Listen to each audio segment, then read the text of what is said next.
Hello and welcome to this catch it and dodge game where we have to catch these orange balls and we have to dodge the bombs. We're going to code this today in around 60 lines of code. So let's get started. So I've gone to the PyAngelo website, pyangelo.com. I've created a new sketch and I've renamed it to catch and dodge game. Now I am going to use the sprite library, so let's import that from sprite import star. I know later on I'm going to need some randomness in the game, so from the random library I'm going to import the rand_int function and the uniform function, and I'll talk more about those later. Let's set the canvas size to 400 by 400 for this game, and let's create our paddle. So first up, let's make it a rectangle sprite. So paddle equals rectangle sprite. The X position, now if I use this variable width, that's the width of the screen set by the set canvas size, so it's 400. Let's divide that by 2, which gives us 200. And then the rectangle sprite, the X coordinate is actually the bottom left-hand corner of the screen. So I'm going to make the paddle 50 pixels wide, so that means the left corner I want to be minus 25. That will be the X position of that. 10 pixels up from the bottom. As I said, let's make it 50 wide and 10 pixels high. All right, now the paddle, I'm going to set a paddle dot speed. So this is adding another attribute to the paddle. So you can add your own variables to this paddle object by creating it with a dot. So paddle dot speed equals, let's make it 4. So every time I move my paddle, I'm going to move it 4 pixels. And let's set the color of this. So paddle dot set color. What should we go with? Let's go with 0, 255, 0. All right. Now, this creates the sprite in memory, doesn't actually draw it. To do that, we need our animation loop. So I'm going to use the forever command, which is the same as while true, but in PyAngelo we can use the forever command. It's not a Python thing. So forever, we are going to repeat whatever's underneath and indented. And so let's clear the background. I'm going to set it to like a very dark gray, almost black. And then let's just draw the paddle just to see what happens. Paddle.draw.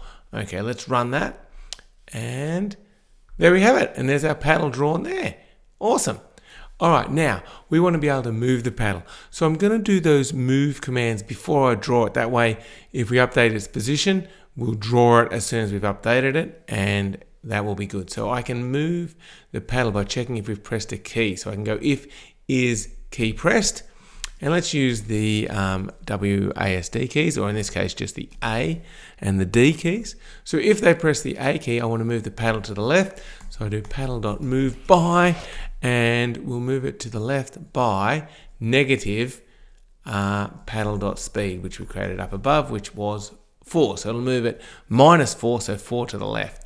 And then similarly, we can say if is key pressed, key D, then we want to move it to the right.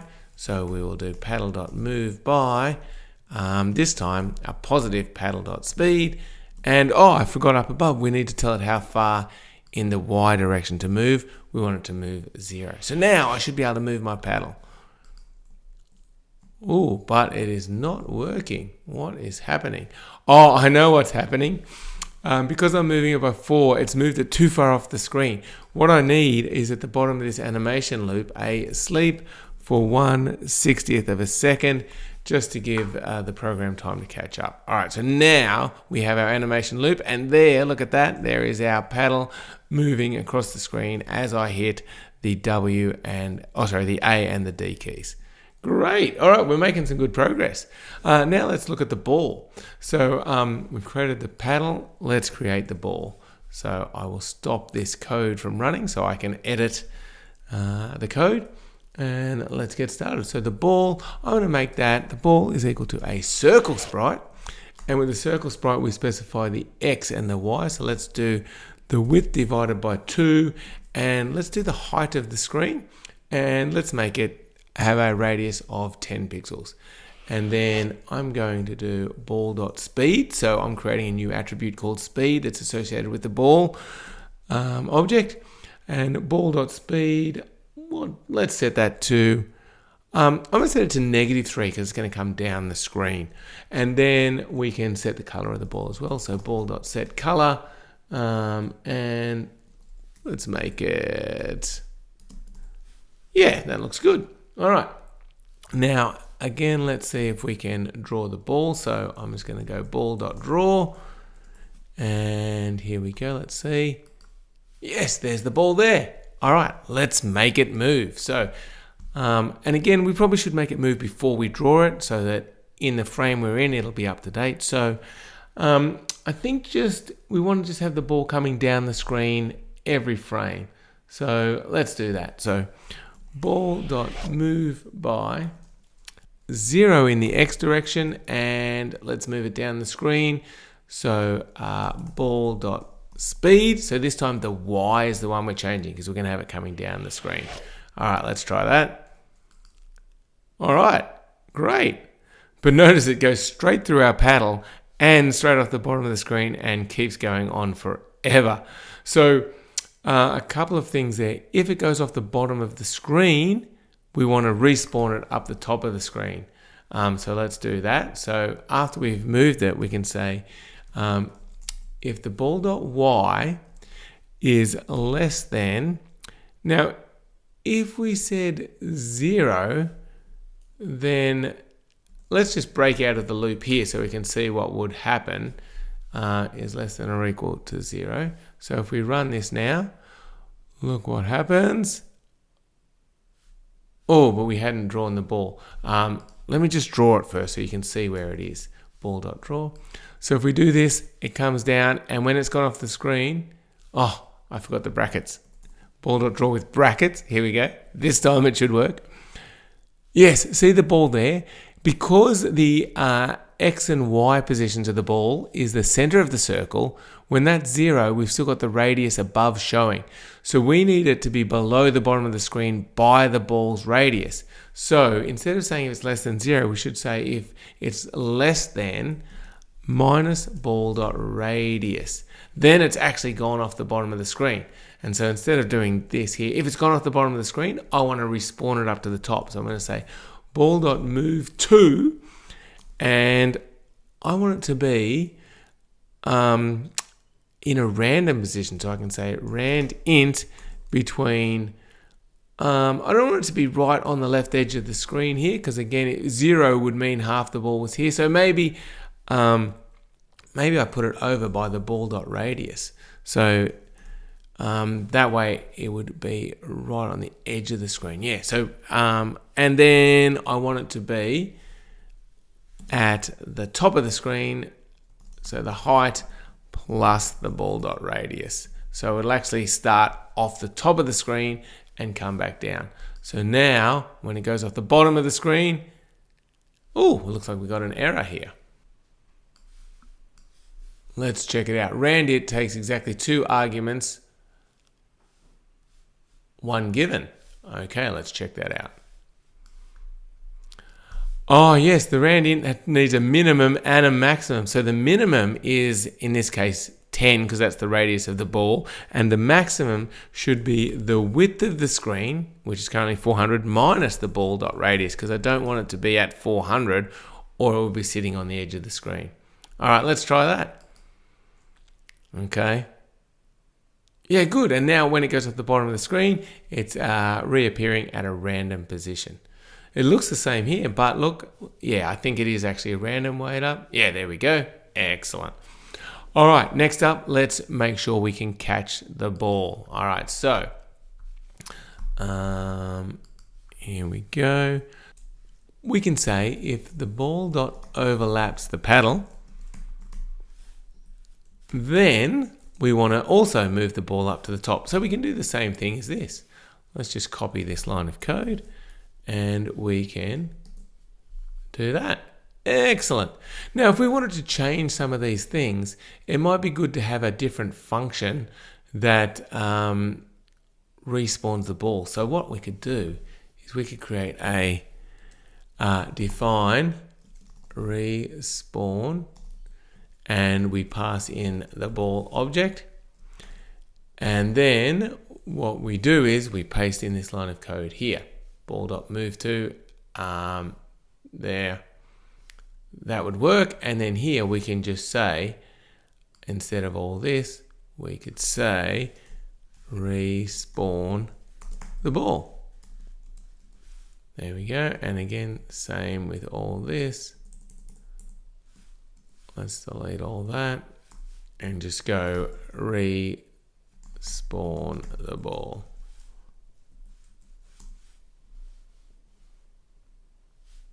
And we'll just give a gap there. All right, let's try that. All right, got an error. Let's check out the error. Oh, I didn't type it in. Respawn the ball. Okay, yep. Here we go. Great. Excellent. Now, the reason that we did this respawn the ball is because we had this line of code twice, and if I wanted to change it, I would have to change it in two places. Now, because it's a function, if I want to change that, I only have to change it in one single place. So that is going to work well. All right. Now, what should we do next? You know, I think this game needs a score. So let's add a score. All right, so let's go score equals 0. And then let's give them a score every time they catch the ball. So if the ball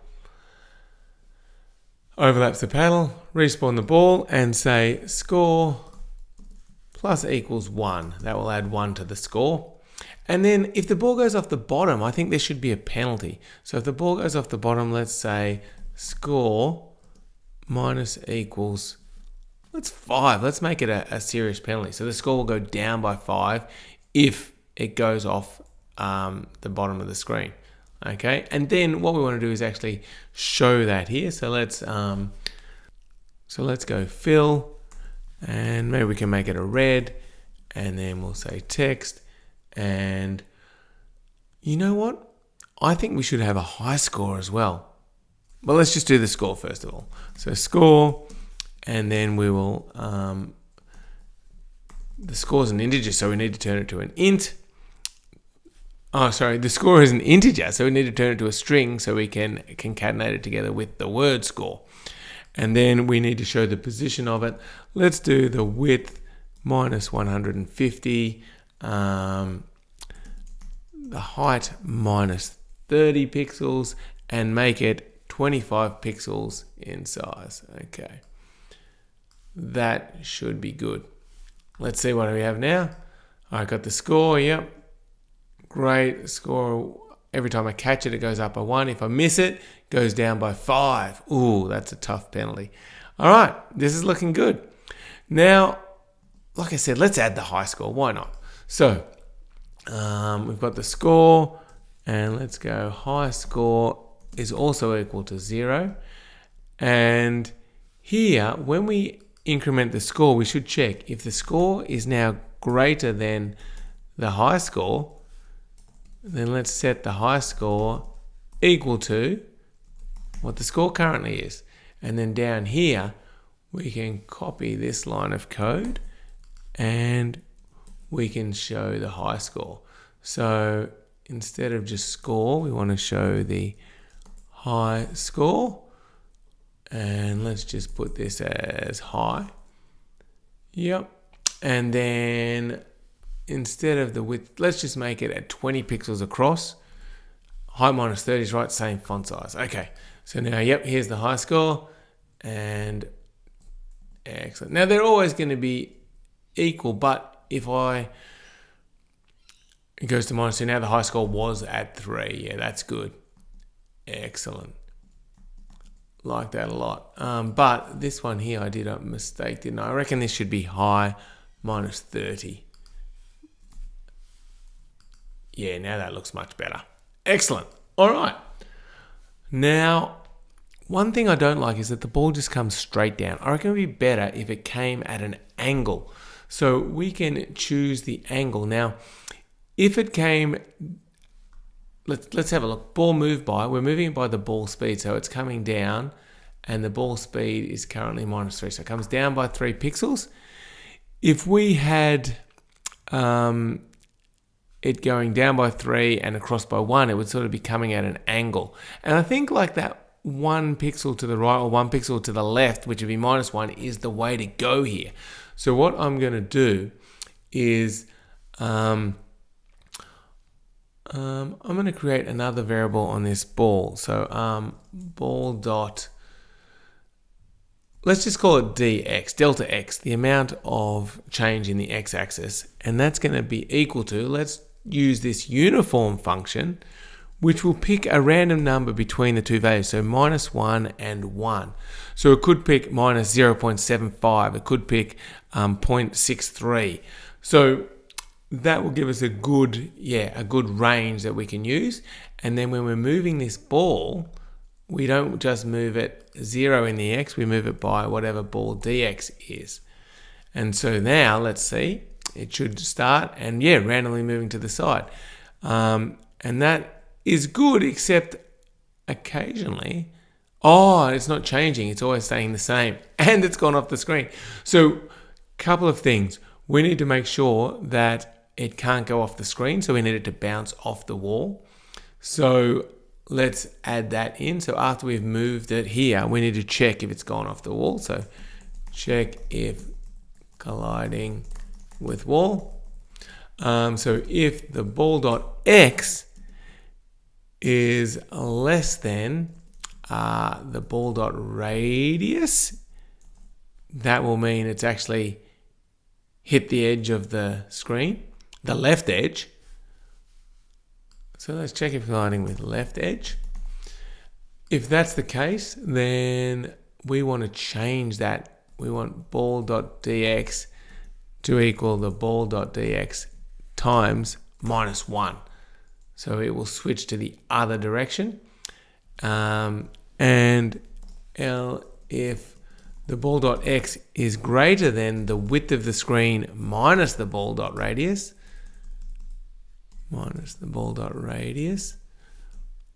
then it's hitting the right edge. So this is hitting the right edge of the screen. So then we still want to do the same thing. Ball.dx equals ball.dx times -1. Okay, and then when we respawn the ball now, we want to also change that dx. So we want to say ball.dx equals uniform between -1 and 1. So we'll get it a new angle to go at. So now let's try and run this. Here we go. Yeah, so see how now it's coming at different angles whenever we respawn the ball. Excellent. But we haven't seen it hit the wall yet. You know what I think? I think we probably need a wider range. -1 and 1's probably not big enough because we want this to be hitting the wall a bit more often, make the game more challenging. Let's try that. So let's try and make this now between -2 and 2. All right, let's give that a go.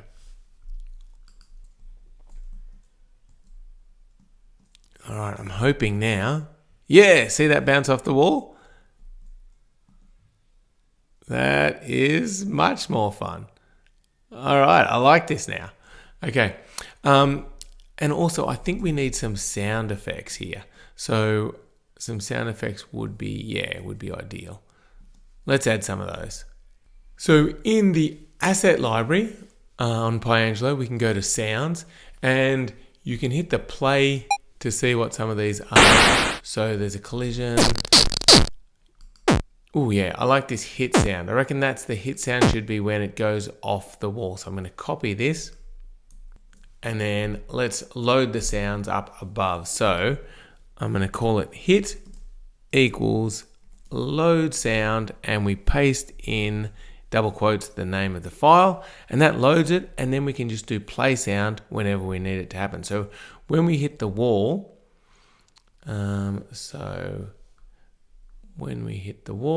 check if colliding with left edge. Yeah.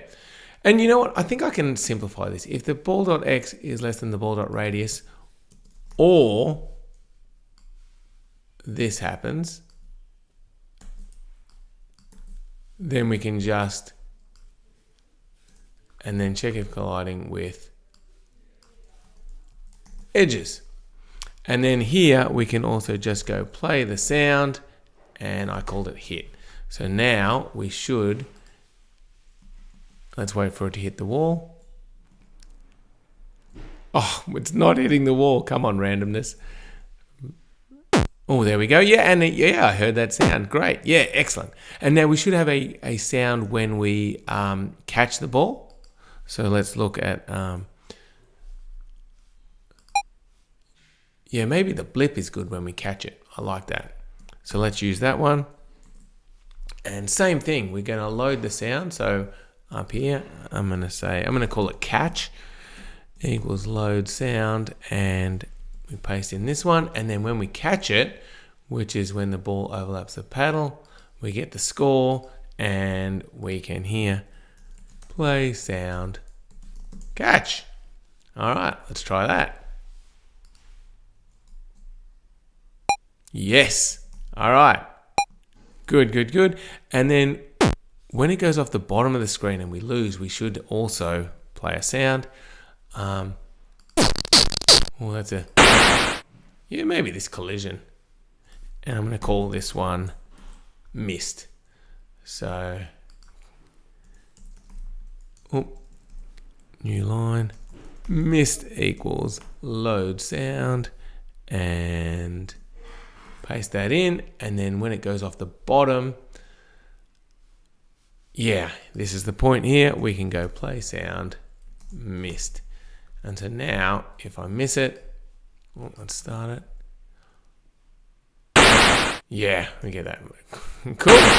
All right, this is looking great. We are nearly there. All we need to do now is add the bomb, which is the thing we need to dodge. So let's do that. I'm going to create it as a text sprite. So let's come up here. I really should be adding some comments here, isn't it? Yeah, so this function here is, let's add some comments. Respawn the ball. Here, can import the libraries. Import libraries. Set the canvas size, that's pretty obvious. Let's create one here for the all the paddle functionality. Comment here, here's all comment with a hash, the ball. And then, yeah, down here we can say the sounds. And now I'm going to create the bomb. So let's call it bomb, good name. And that's equal to, this time we're going to use a text sprite. And let's get the bomb character. So I've copied the bomb emoji. Let's paste that in there. We want to start it at the middle of, I don't know, let's just start it at 100 across. So it's not the same position as the ball. And let's start it at 800 pixels high so it doesn't come immediately. That'll give you a chance to get into the game without the bomb coming straight away. So because the screen's only 400 high, it's going to take a while for it to come down. And let's just go the bomb speed. I want it to be a different speed to the ball. Let's make it -2. That way it's going to be a little trickier, different speeds. All right. Okay, so now we're going to need to draw the bomb. So let's go down here and go bomb.moveBy. And we can have this one just coming straight down the screen. Why not? So 0 left or right, and move it by bomb.speed, which I set to -2, I believe. Yes, -2. So it will come down the screen. And then let's draw the bomb. Bomb.draw. All right, let's see what we've got. Here we go. So we play for a little bit, cache these, and then there comes the bomb. All right. But again, I'm not respawning it or not doing any collision detection. So let's fix that up. So let's see if the bomb.y is less than. Now this time with the text sprite, the Y position is the bottom left corner of it. So I need it to be, if I set it to 0, the bomb would be, you'd still see all of the bomb on the screen because that would be the bottom left corner. So I need it to be below 0 by the height of the bomb. So minus bomb.height. That means it's gone completely off the bottom of the screen, and then I can respawn my bomb. So I can just say bomb.move to, I want to move it to a random integer between 0, so that would be on the left edge, and the width of the screen minus the bomb.width, so it won't actually be off the right edge of the screen. That's the X position, and let's move it straight back up to the height. So once it comes, it keeps coming. All right, that's pretty good, I think. That's the respawning, but to do the collision detection, I would need to add another if statement. If bomb.overlaps the paddle, then I think this is where we almost like say game over or restart the game. So I'm going to just say the score is back to 0, and we probably want another sound, don't we? Let's add a sound effect. Yeah, let's use this one here, like it's almost like a game over. All right, I'm going to call it restart sound. So restart equals load sound, that one there, and then when we score equals 0, when we hit the bomb, we want to also play the sound restart. Okay, this is looking really good. Let's see what we've got. All right, good. Building up my score. There's the bomb, missed it, it respawned. And now if I keep oh wow, I didn't respawn it, so it went through and that code executed over and over. It overlapped the paddle, and so it played the sound a number of times. Here I need to respawn the bomb. So I should do what I've done above for the ball. I should have a function to respawn the bomb, and let's call that define respawn the respawn bomb. I need to give it a different name than that. That was it. Respawn the bomb. Let's pass in the bomb details, and we can move it to there. And then down here I can say respawn bomb, and let's pass in the bomb, and then I can do the same thing here. Excellent. All right, now let's try it out. So